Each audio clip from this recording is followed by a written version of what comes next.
কুল্লু নাফসিন যায়কাতুল মউত, প্রত্যেক প্রাণীকে মৃত্যুর পেয়ালায় মৃত্যুর স্বাদ কি করতে হবে? গ্রহণ করতে হবে। অতএব মরণকে ভয় পাইয়া কোনো লাভ আছে?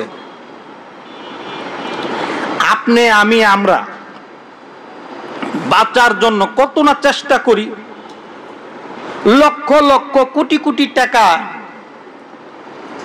বাঁচার জন্য হসপিটালে, সিঙ্গাপুর মাউজ এলিজাবেথ হসপিটালে, বিভিন্ন বড় বড় কান্ট্রিতে বড় বড় হসপিটালে, ওই ইন্ডিয়াতে ওই ওপেন হার্ট সার্জারি, অমুক এটা তমুক এটা, কত টাকা নষ্ট করতেছে কিসের জন্য? বাঁচার জন্য। বাঁচা কি যাবে? বাঁচা যাবে না। তারপরও মানুষের যতক্ষণ দম থাকে ততক্ষণ কে কতটুকু কম করে? সবাই তো বাঁচতে চায়, আমরা সবাই বাঁচতে চাই, কিন্তু আমরা কেউই বাঁচতে পারবো না। আমাদেরকে মৃত্যুর পেয়ালা চুমুক দিতেই হবে, কথা ঠিক কিনা?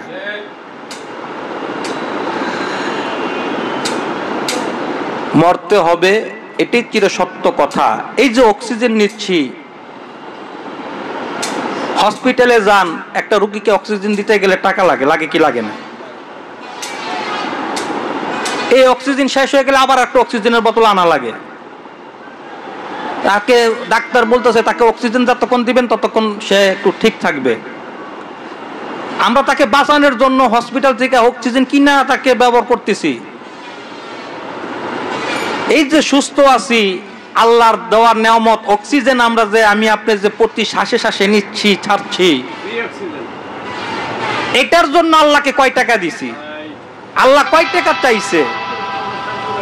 আল্লাহ বলতেছে আমার নাজ নিয়ামত যা কিছু আছে আমি সমস্ত কিছু সৃষ্টি করেছি একমাত্র আমার বান্দার জন্য। কন্যা সুবহানাল্লাহ। 18,000 মাখলুক বলি, অগণিত মাখলুক। 18,000 একটা বলার কথার কথা বলি।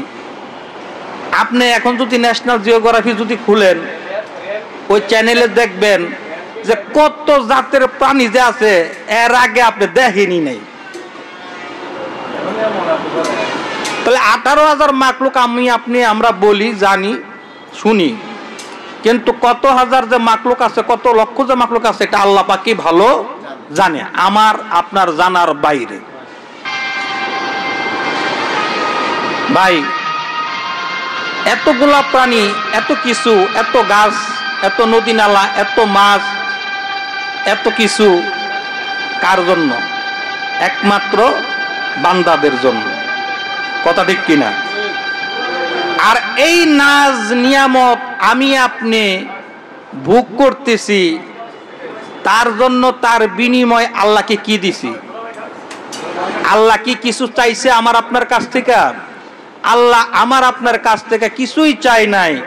আল্লাহ বলছে, ও বান্দা, তুমি শুধু একবার বলবা সুবহানাল্লাহ, একবার বলবা আলহামদুলিল্লাহ, একবার বলবা আল্লাহু আকবার, একবার বলবা লা ইলাহা ইল্লাল্লাহ।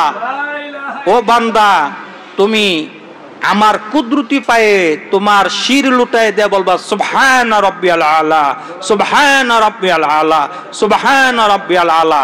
আমি আল্লাহ এত সন্তুষ্ট হয়ে যাব, এত খুশি হয়ে যাব, বান্দা তোমার নিয়ামত আমি বাড়ায় দেব। কন্যা সুবহানাল্লাহ।